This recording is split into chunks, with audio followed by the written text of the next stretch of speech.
On the air beginning Monday, June 24th, here on American Family Radio. So, do they affect me? I mean, are we cool here? I mean, we're cool, right? They went after my family, my business, my finances, my employees. They are really going after you. That's what it's all about. This is Elvis in 77. Just kind of lumbering across the stage, sweating. They tried to erase your vote. I watched it last night reluctantly, I must admit, and it was horrible. Since the very first day I walked through the doors of the White House, I have never forgotten who sent me there. You did. You did. I think he has a certain kind of demonic power, a perverse kind of charisma. Freedom prospers when religion is vibrant and the rule of law under God is acknowledged. An informed patriot is what we want. Welcome to American Family Radio's Focal Point, the home of muscular Christianity on conservative talk radio. Muscular Christianity. Where we relentlessly explore the intersection of truth and politics. The trouble with our liberal friends is not that they're ignorant. It's just that they know so much that isn't so. Now, here's your host, Brian Fisher. Howdy, and I am Brian Fisher, host of Focal Point, your congenial, convivial, amiable, and effervescent host. As always. And it's great to have you in the conversation today. Got a column up. I want to make you aware of that. A column up at afa.net on the sea turtle incident. Talked about this yesterday at length a couple of times. I'm not going to belabor it, but this is the story about a woman who was arrested and is going to be charged with the crime for poking at a sea turtle nest with eggs in it. And that's because in 1973 there was an endangered species ruling. Sea turtles and their eggs are now on the protected list. So she was caught poking at a sea turtle egg, which is what? It's an unborn sea turtle. So you try to poke a stick through an unborn sea turtle, you're going to go to prison. But you dismember a baby in the womb, you could get rich. We're sending Planned Parenthood $500 million a year to do that to unborn human babies. So that column is up at afa.net. Encourage you to read it and share it with others. Now, I want to turn our attention to the Word of God as we begin the program today. Our reading has taken us to a very, very familiar passage in Scripture. And I'm not going to go through the details of the passage in the interest of time. You can read it for yourself. But this is the story in which Shadrach, Meshach, and Abednego are thrown into the fiery furnace. And they are thrown into the fiery furnace because Nebuchadnezzar builds this big, giant, huge statue of himself. Remember, he'd had that dream. He built the statue based on the figure that he saw in the dream. The statue was 90 feet tall with a head of gold. And then he summoned everybody from his entire kingdom to come to the dedication ceremony and issued a ruling that at the signal, when the musicians would strike up the band, everybody had to fall to their faces and worship the image that he had created. Well, Shadrach, Meshach, and Abednego refused to do it. So they got apprehended, and the penalty was, and they dragged him before Nebuchadnezzar, and he said, look, you don't fall down and worship. I'm going to give you another shot at it. You're going into the fiery furnace. Well, they refused to buckle under and took their stand against the idolatry that the king was trying to pressure them into. It sent him into a furious rage, and he said to them, who is the God who will deliver you out of my hands? And what Shadrach, Meshach, and Abednego said, it doesn't matter. Even if our God doesn't save us, we are not going to bend. We're not going to yield. We're not going to turn our back on God. We're not going to reject him. We're not going to forsake him.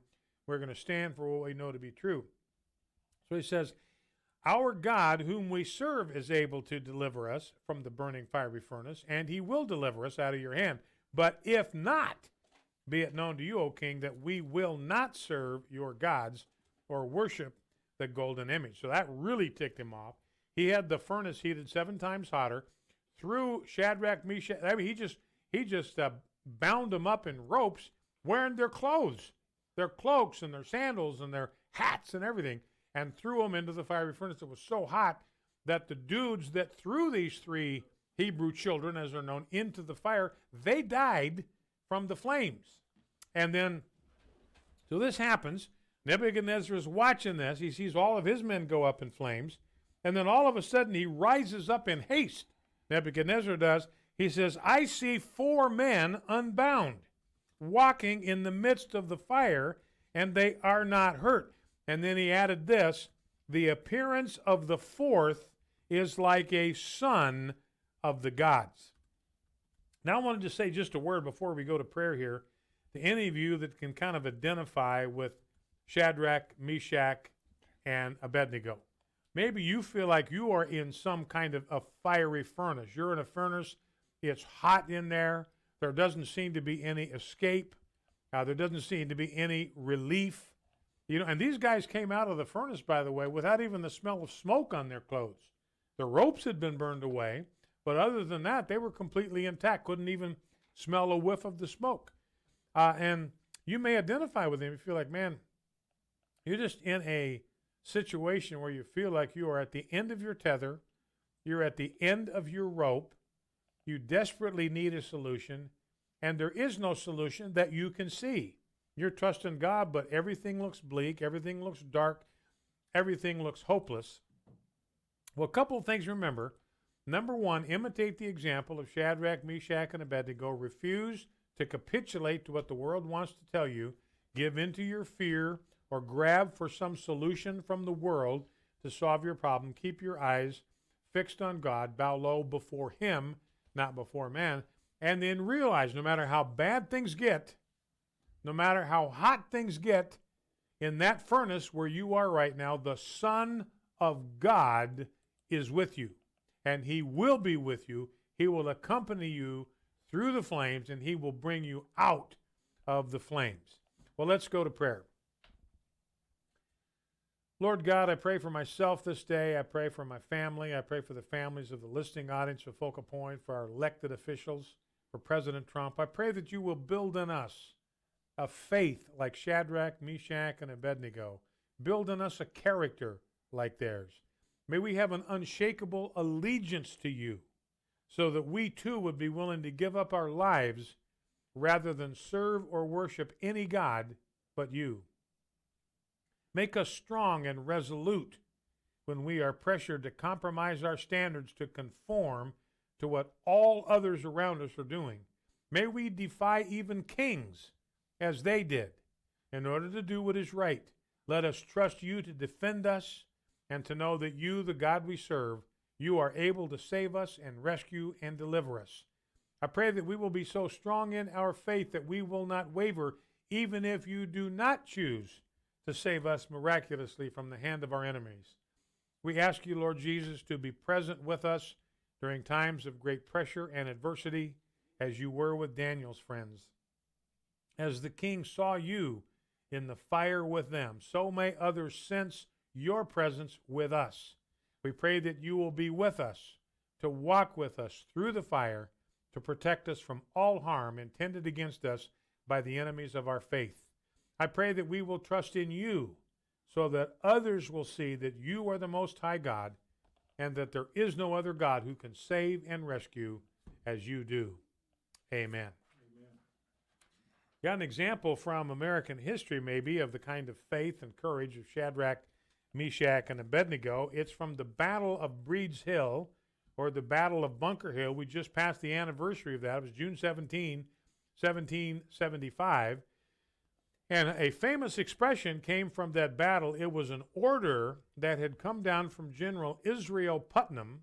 It was repeated in the heat of battle by Colonel William Prescott.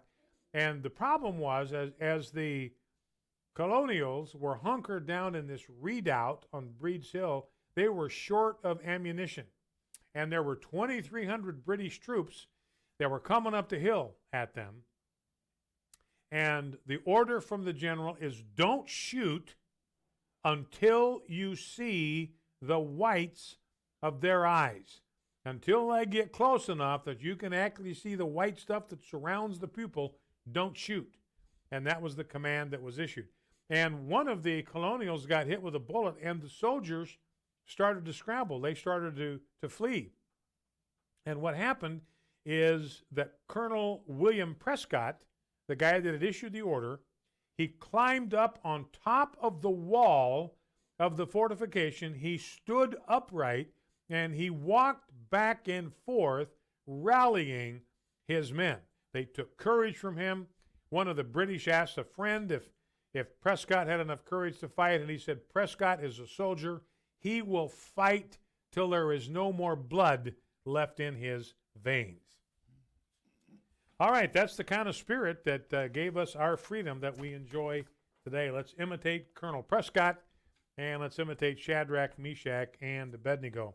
By the way, on the religion front, the Vatican is formally opening a debate on married priests.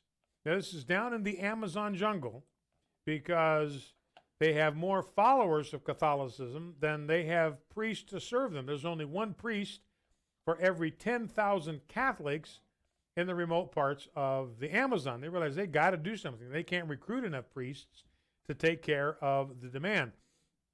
One of the things that's interesting, this is even according to the Associated Press, this position that priests have to be celibate is what is called a discipline. It's not a doctrine. It's never been established as an official part of church teaching. So therefore, it can change. Now, this has been the practice in the Roman Catholic Church since the 11th century, Fourth Lateran Council. Most people think this tradition goes all the way back to the beginning. It does not. Remember Peter, who was considered by the Roman Catholics to be the first pope. He was married, traveled with his wife. Paul tells us Jesus went and healed his mother-in-law. Well, you don't have a mother-in-law unless you're married. So Peter was married. If the first pope can be married, why can't bishops today be married? That would be, I think, the argument that a lot of the Roman Catholics are thinking about today. So anyway, and I think this is going to be necessary. The only way the Roman Catholic Church is going to be able to save itself is to allow married priests. The reason they got into this jam with priests as pedophiles is that they started allowing homosexuals into their seminaries in the early 1960s because they couldn't attract enough straight men to be priests. They wanted to get married. They wanted to have children. They wanted to enjoy family life. And that's why the priesthood began to stop appealing to them. And they're not going to be able to recapture a vibrant priesthood until they allow priests to be married. So we'll see how all of that turns out. Starting the Amazon, maybe it'll spread to the rest of the world. You know, you never know where you're going to run into censorship of the religious variety, the spirit of the Antichrist. The spirit of the Antichrist is now loose in Kmart, of all places. Here are two Australian customers, Anthony Dorset and his wife. You know, you can go into Kmart, you can go into Walmart, you can print out pictures, like off of your cell phone or your iPad or whatever. They got a little kiosk there. You can print them out right on the spot. So they went in there to print some pictures out, some photographs for the church group they belong to. And they found that there were certain words, God, church, Jesus, and Bible, that were identified by the kiosk as profanity, and they were replaced by asterisks. But the words mosque, Islam, and Quran were not. Now, Kmart is claiming this is just an accident. How is it accidental? How could it possibly be accidental that these words are the ones that are flagged and that the Islamic parallels are not? So anyway, at least Kmart has apologized all over itself and claims to have fixed the software problem. Just one more mention of the Oberlin case. That's the one where Oberlin was found guilty of violating the rights of the owner of this bakery. Remember, it's connected to Oberlin. A lot of Oberlin students went to this bakery. The owner grabbed a student who was shoplifting, trying to boost a bottle of wine. His son came to his aid to keep the shoplifter from escaping, and Oberlin went off on the bakery, accused them of racism because the students were black, even though 40 people had been arrested in that bakery over the last 5 months for shoplifting, and only 6 of them turned out to be black. But the $33 million judgment might get their minds right. We'll be right back. Be fruitful and multiply and fill the earth and subdue it. My name is Abraham Hamilton III, and this is the Hamilton Minute.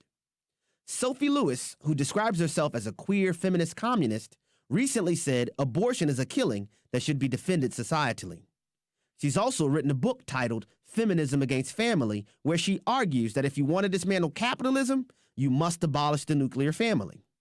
Her regressive utopian ideal calls for a proliferation of relations, a commune, to supplant the proprietarian biogenetic nuclear private household as our main kinship model. Wherever God is rejected, the next step is to destroy the family. Anything that reflects the Creator God must be destroyed. Objective evil exists. Listen each weekday from 5 to 6 p.m. Central for the Hamilton Corner with Abraham Hamilton III, Public Policy Analyst for the American Family Association.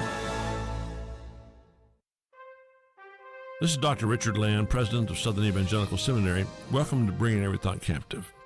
As our nation prepares for a heated and intensive national debate on the future of health care in America during the upcoming presidential election, we need to keep in mind that government-run health care has never been the successful answer to how to deliver better health care to the most people. Based upon my experience in England under socialized medicine, almost everyone in America will live a shorter life and experience more pain and suffering before they die than they would have suffered before we adopted government-run health care. Recent reports from England only confirm this. A government investigation known as the Keogh Report found that as many as 13,000 needless deaths occurred in 14 British hospitals over 7 years. That's about 3 a day per hospital. So much for a government medical care being more humane as a healthcare system. Keogh's report shows that ever since 1945, when national health care became the law of the land, socializing all of medicine in Great Britain, government-run health care has shortened life expectancy rather than extending it, and has caused tens of thousands of needless early deaths. No wonder Winston Churchill called it the national sickness. Here's a case in point. In one Liverpool health district, nurses shouted to visitors not to give their dying relatives sips of water for fear it would interfere with the hospital's death target.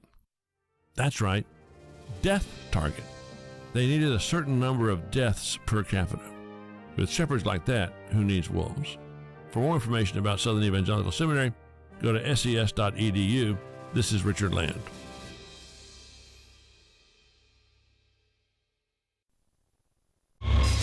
This is Focal Point with Brian Fisher on American Family Radio. Howdy, welcome back to Focal Point on American Family Radio. Brian Fisher is my name. Don't know if you've seen this. Just cleared this shortly before I came on air. There was a congressional hearing this morning. Brian Fisher is my name, by the way. You're listening to Focal Point, the home of muscular Christianity on Conservative Talk Radio. Got my sidekicks alongside. Jeff Reed is producer. Rob Gardner is broadcast engineer. Jeff out sick the last couple of days. Good to have him back. Jeff, welcome back. Thank you. Good to have you here. And Rob, as always, great to have you back with us. But there was a congressional hearing on the topic of reparations today in Congress. This is a favorite hobby horse of the left. Reparations for the descendants of slaves for slavery, of course, which has been illegal and unconstitutional in this country since the 13th Amendment was passed in 1868. So 150 years, there's been no slavery in the United States of America. But people still insist on trying to come up with some kind of way to compensate slaves for the institution of slavery. Now, this hearing got completely blown up today. I mean, it got blown up by a writer for a website named Quillette. And his name was Coleman Hughes. He is a black Democrat. And he gave testimony against this bill for reparations today. And he said this bill is a moral and political mistake. He started getting booed by the people in the chambers. This is not something that you do at a congressional hearing. He was being booed, and the chairman of the committee had to tell the audience to chill out. I mean, repeatedly, he had to tell them to pipe down. Now, here's what Coleman Hughes said. He said, "Nothing I'm about to say is meant to minimize the horror and brutality of slavery and Jim Crow, which, by the way, both of which are democratic institutions. It was the Democrats that fought to defend slavery, the Democrats that fought the 13th Amendment, the Democrats that wrote and passed all of the Jim Crow laws." He said, "I don't want you to think I'm minimizing the horror of all of that. And our failure," he says, "to pay reparations directly to freed slaves after the Civil War is one of the greatest injustices ever perpetrated by the U.S. government." I agree with him about that. If you're going to do reparations, the time to do it is when you can compensate the actual victims. You can repair in some way the damage that you have done. And there are actual victims there who can be compensated. Well, they all died. I mean, they're all gone. There are no victims left. And so that was an injustice, he says, that they did not get reparations immediately after the Civil War. And he said this: "Black people don't need another apology. What we need are safer neighborhoods and better schools. We need a less punitive criminal justice system. We need affordable health care, and none of these can be achieved through reparations for slavery." So he's saying, look, this reparations thing, it might be a feel-good deal, but it's not going to do a thing to minister to the main issues that we have to face as a black community. And he added this in his testimony: "Nearly everyone close to me told me not to testify today." In other words, here's a guy with the courage and the boldness of Shadrach, Meshach, and Abednego. Wasn't going to bow the knee to the gods of political correctness. He had a message to deliver, a stand to take, and he was going to do it. "They told me that even though I have only ever voted for Democrats, I would be perceived as Republican and therefore hated by half the country. Others told me that by distancing myself from Republicans, I would end up angering the other half of the country. The sad truth is they were both right. That's how suspicious we have become of one another. That's how divided we are as a nation." He goes on to say this: "Reparations, by definition, are only given to victims." That's what reparations is, from the word to repair, to make right. Only given to victims. So the moment you give me reparations, you've made me into a victim without my consent.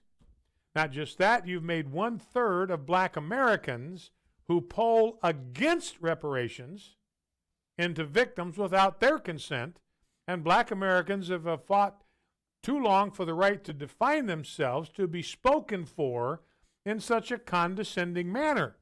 In other words, he's saying, look, 1/3 of African Americans are not in favor of reparations, and you're essentially speaking for them, telling them that their position, their voice, their concerns really don't matter.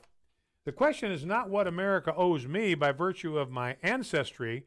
The question is what all Americans owe each other by virtue of being citizens of the same nation. Amen. The obligation of citizenship is not transactional. It's not contingent on ancestry. It never expires. It can't be paid off. For all these reasons, Bill H.R. 40 is a moral and political mistake. And that's when they started booing him in earnest.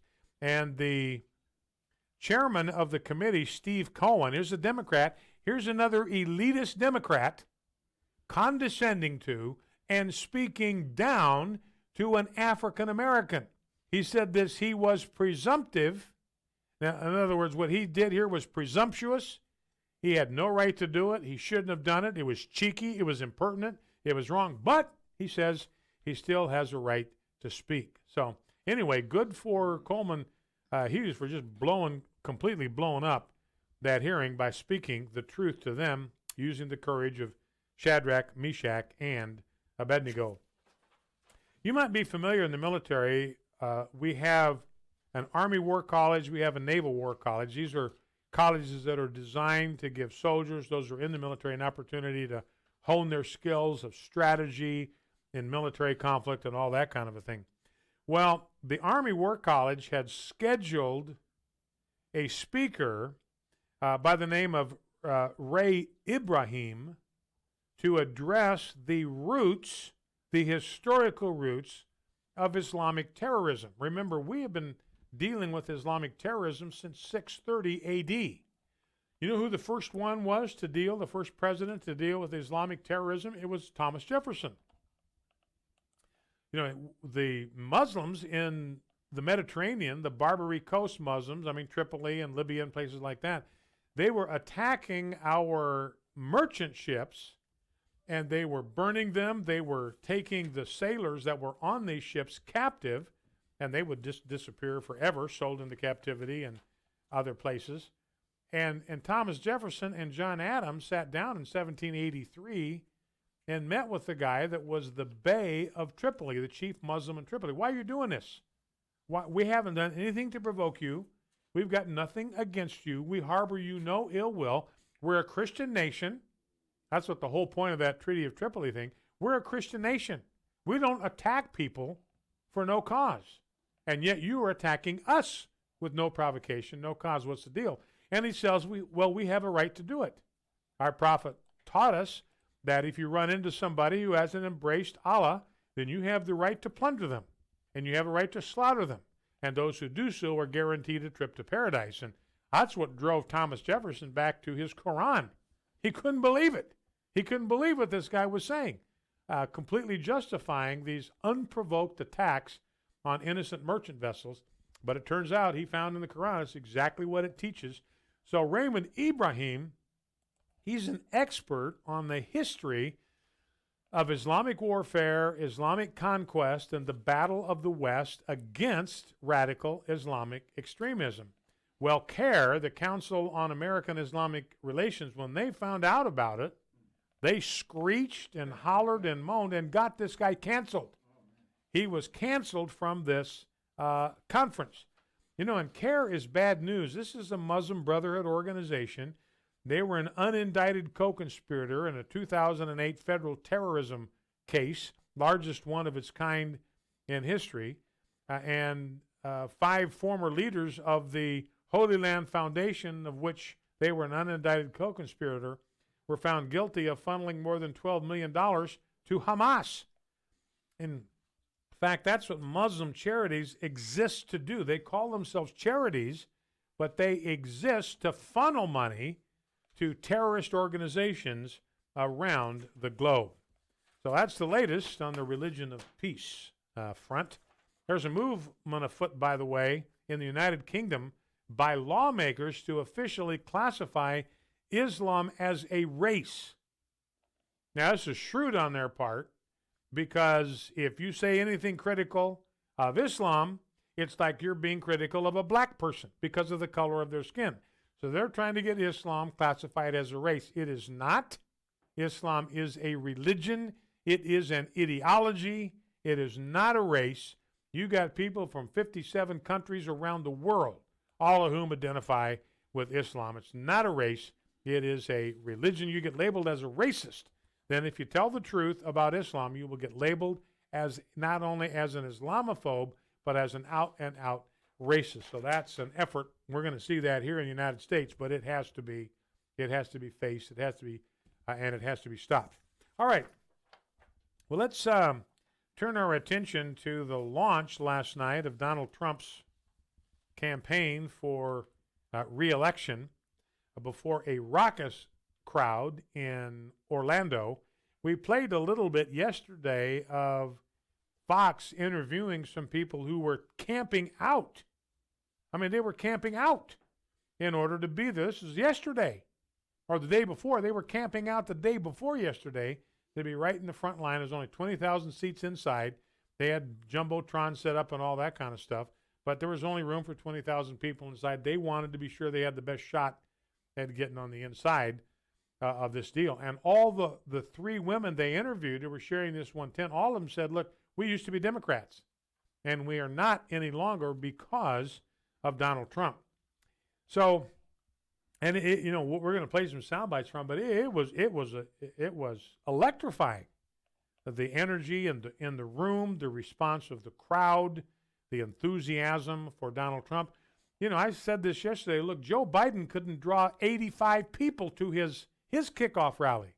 This is Donald Trump's kickoff rally. 20,000 people jammed inside, probably another 80,000 or so watching in the neighborhood on the jumbotrons.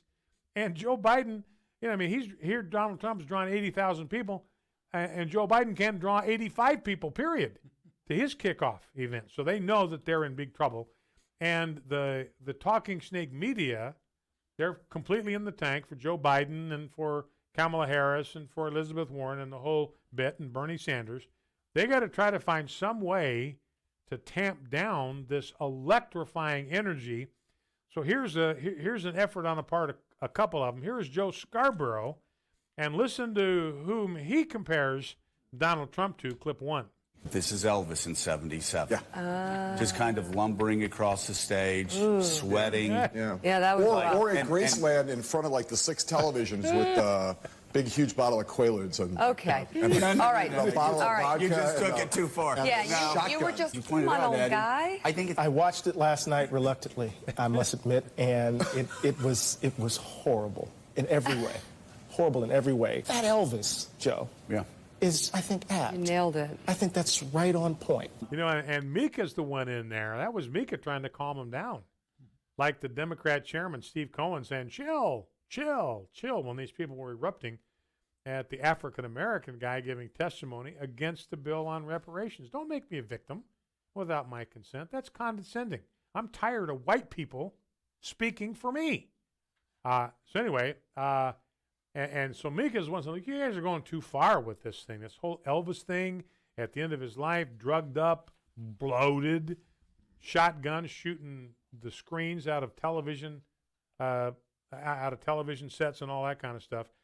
And the guy, after Mika kind of gets him calmed down, then this other guy, I don't know who the other guy was, came out and said, I was right on point. That's a great analogy. Donald Trump is Elvis at the very end. All right, now here is from the program All In with Chris Hayes, clip number 2. And this guy is an author, even wrote a book, Ghost wrote a book with Trump back in the day. And here's what he says, clip 2. I think he has a certain kind of demonic power, a perverse kind of charisma that sucks people in. And then once they're in, it's very hard to get out. All right, so now you got Democrats are openly out there saying that Donald Trump does what he does by the power of Beelzebub. Remember where we've heard accusations like that? That's what Jesus encountered. He's only driving, I'm not saying Donald Trump is Jesus or anything, don't misunderstand me. I'm not exaggerating the parallel here, but Jesus is casting demons out of people. In other words, he's getting something done. People's lives are better because of what Jesus is doing. But he is a counter-establishment guy. He's not a member of the swamp. He's not part of the club. And so the Pharisees say, well, he's doing what he's doing by the power of Beelzebub. And that's the depths now to which Democrats have sunk in trying to demonize Donald Trump. And that's what they are trying to do. I mean, what happened last night has got to be frightening to them to see the energy in that room. And it makes a liar out of all of these polls that are saying that Trump is up by 8 points over this candidate, by 10 points over that candidate, because the polls are giving you the impression that Donald Trump is wiping the floor with these people. I saw a poll even out of Florida that indicates that 51% of the people in Florida disapprove of Donald Trump's job as president. But then, same poll, 54% of them said they are better off financially now than they were in 2016. Well, whose fault is that? And what people do at the end, people vote their wallet. So they can go into the polling booths in 2020, holding their nose, but they're somewhere down inside them, they're not going to vote against the guy that's improved, has made their wallets fatter, has reduced the unemployment rate for everybody, whites, blacks, females, Hispanics, and African Americans. We'll be right back. Focal Point, American Family Radio.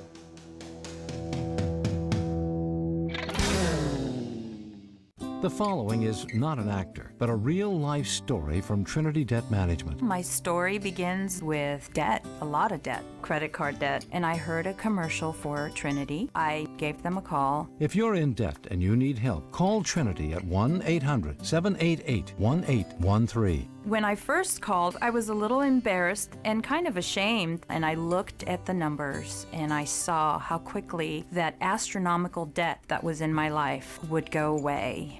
Trinity will consolidate your accounts into one easy-to-manage monthly payment, reduce your interest, and possibly improve your credit score. You'll save thousands. What I would tell other people, please pick up the phone and call Trinity. Just let them put together a program and see how affordable and easy it is to pay off your debt. Call Trinity at 1-800-788-1813. That's 1-800-788-1813. Target is in the bullseye because of its transgender bathroom policy. A petition by the American Family Association to boycott Target now surpassing 1 million signatures and counting. People have their own beliefs and stuff, but what can it hurt? What can it hurt? What can it hurt? It hurts our daughters. It hurts you. It hurts our families. It hurts me. It hurts all of us. Sign the petition to boycott Target at afa.net. The loss of a child through abortion, miscarriage, or stillbirth affects the emotional health of families. Feelings of anger, sadness, and regret can be overwhelming. There is hope and healing in the aftermath of a reproductive loss. Call the International Helpline at 866-482-LIFE to talk with someone who has been where you are and healed to help others. Your call is confidential. 866-482-LIFE. More than likely, you've seen or heard about the recent abortion law in New York City that allows babies to be aborted up to term. Your heart breaks, but you're not sure how you can make a difference in a positive way. The Ministry of Preborn invites you to help be the change. Preborn is the largest provider of free ultrasounds in the country. The Preborn Center in the heart of New York City is a light in the darkness. When a woman sees her baby on an ultrasound, she'll choose life over 80% of the time. And I got to hear and see my baby for the first time. Hearing the heartbeat made me cry. And it was certain that I was going to keep my baby forever. For $140, you can sponsor 5 ultrasounds, and you'll receive a story and a picture of babies whose lives were spared. To donate, dial pound 250 and say the keyword baby. That's pound 250 and say baby. Or go to preborn.com. American Family Radio. You're listening to Focal Point with Brian Fisher. Brian Fisher. Howdy, welcome back to Focal Point on American Family Radio. Brian Fisher is my name. Focal Point, the home of the fastest 60 minutes in American media. Jeff, let's take a pause from our delivery of this riveting content, if I may be so bold, and have our read report for today. And I think we got a couple of interesting topics that you've done some research for us. And tell us about them. One of them has to do with something going on in Alabama. Yes. That our friends at the Freedom from Religion Foundation have gotten all over. Oh, yeah. There they are. There they are again. Freedom from Religion Foundation is taking Alabama to an Alabama high school to task because 18 football players were baptized last month. Now, I've been trying to read in. There's a reference to the Christian, what's that, Christian Fellowship, Athletic FCA, Fellowship? Fellowship of Christian Athletes. But I can't confirm that they were involved. But there was a pastor from a local church that went and baptized 18 of their football players, and the whole community. Let's see, there's 1,200 people in this community of Chatham Baptist, Chatham in Alabama. 1,200 people living there. Guess how many people complained about this?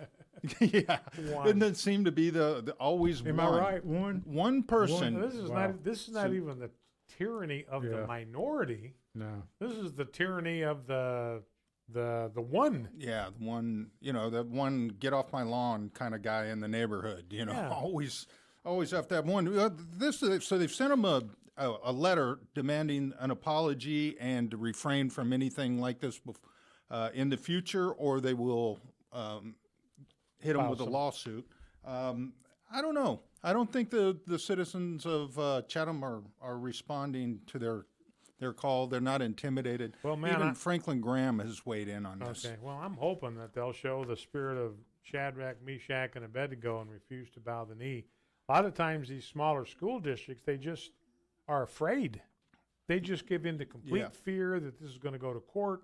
We're going to be socked with attorney's fees to the tune of millions and millions of dollars. We can't afford it. So they just fold. They fold like a cheap Bedouin tent in a stiff desert breeze. Mm-hmm. So I'm hoping Franklin Graham's words will kind of instill some strength into him. He said congratulations to these 18 football players and their coaches. These students who had put their faith in Jesus Christ were baptized in a feeding trough while everyone celebrated. Well, almost everyone. That's what he said. In Freedom from Religion Foundation, some of you might remember back, it was a month or so ago, I had an attorney from the Freedom from Religion Foundation on this program, and we had the mother of all shootouts. Andrew Seidel was his name. And I honestly think that the Freedom from Religion Foundation, they are targeting the South because they hate us, they hate Christ, they hate the gospel. They think that what we do by the power of Beelzebub, so they're out to take us out. Yeah, this is a little community kind of out in the rural southern part of Alabama that really isn't bothering anybody. And you have to really question who would be upset in this day and age of teen suicide, drug abuse, shootings, things like that. Who would be upset with kids getting baptized? That's right. Yeah. I mean, and these are the people that are always telling us, you can't tell me what to do. Yeah. You can't tell me what to do. It's my life. Well, great. So point. you're trying to tell these 18 students they can't do what they want to do? Yeah. You're not going to let Apparently them not. say anything to you, but you're sure willing to dictate to them and direct their lives. Wow. All right, we've had a lot of issues with pot. More and more states are legalizing pot. This is not a consequence-free substance. And Jeff, you came up with some interesting information about that. Yeah, it's kind of disturbing. Pot use in pregnancy in America with pregnant women has doubled in this last few months. Well, not a few months. The report came out in the last few months, just in recent years as compared to 2000, 2003. They have, part of that could be because of legalization in a lot of states. Some of it can be attributed to women not knowing they're pregnant and then experiencing morning sickness. We do have some reports of some of the women even going to see their doctor about, feeling ill, and they recommended marijuana to these women, not checking to see if they were pregnant. Yeah. Now, this is in states where it's legal. Others just didn't know they were pregnant. And, this is part of the problem with legalizing marijuana, one of those unperceived consequences that people don't think about. They just think of tax revenue, Yeah. Well, and having a woman who's pregnant smoke pot, we've seen the studies about alcohol usage during pregnancy. We've read about crack-addicted babies and all that kind of stuff. So, do we know enough, Jeff, about whether there is some kind of transmission? If a woman a pregnant woman smokes pot while she's pregnant, are there implications that we know of yet for the baby she's carrying? Well, there are some studies that have linked to marijuana smoking while they were pregnant to premature birth and low birth weight.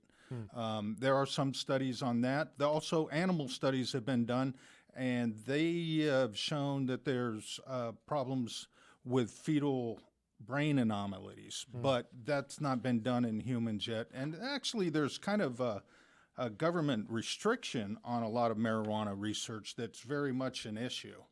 That they've been getting in the way of real in-depth studies of marijuana use. You know, I read this story on San Francisco Chronicle. I mean, you can't get any more politically correct than the San Francisco Chronicle. That was like the pot capital of the world.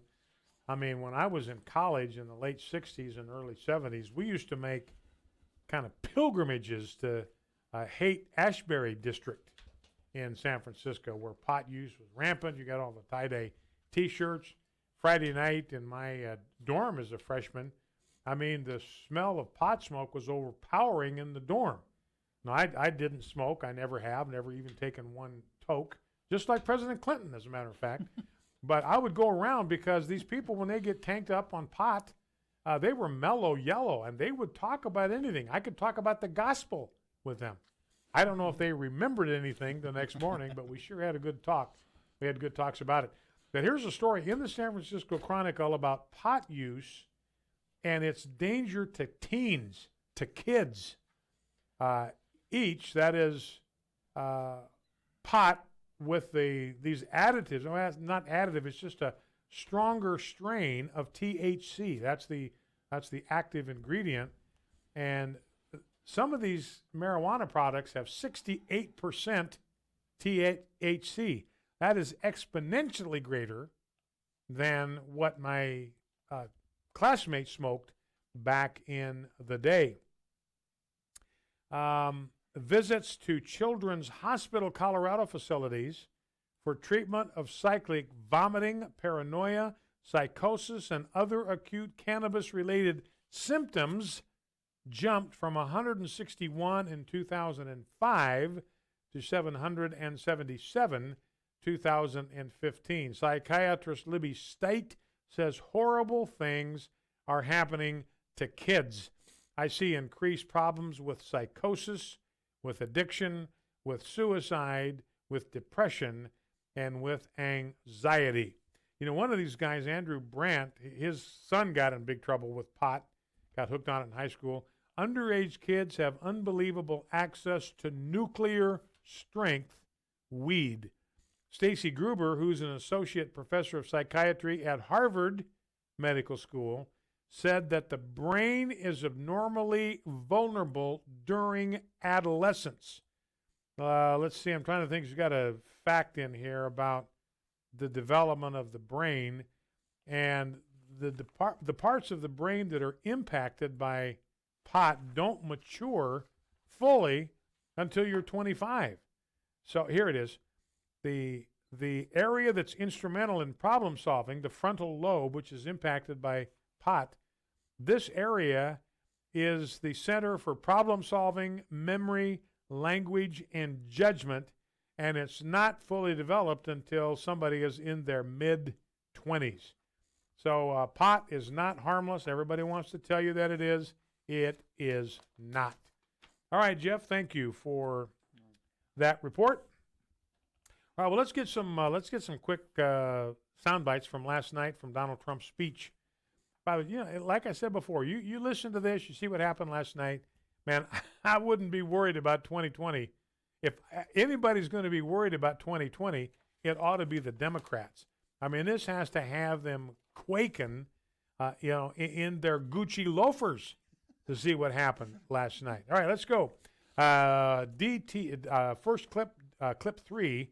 This is Donald Trump talking about what's happened to him, and he does a slight shift in language here that Jeff pointed out to me this morning that's very significant. Let's listen.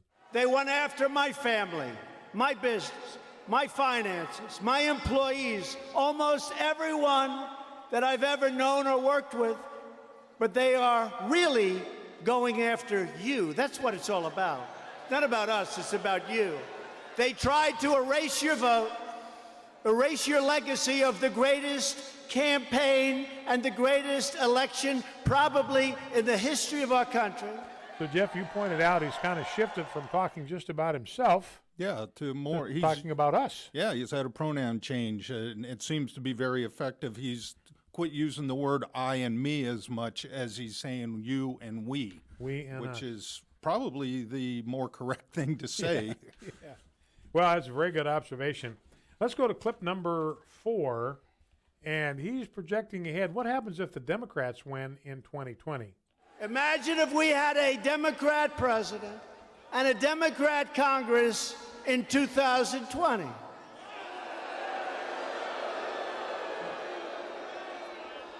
They would shut down your free speech, use the power of the law to punish their opponents, which they're trying to do now anyway. They'll always be trying to shield themselves. They would strip Americans of their constitutional rights while flooding the country with illegal immigrants in the hopes it will expand their political base. You know, one of the reasons why they encourage illegal immigration dispersion over the whole country, especially, doesn't matter where they go, but especially to liberal states. And this is why they're so upset about a citizenship question being on the 2020 census, because representation in Congress is based on what? It is based on population. It's not based on the population that are citizens. It's just based on a total nose count.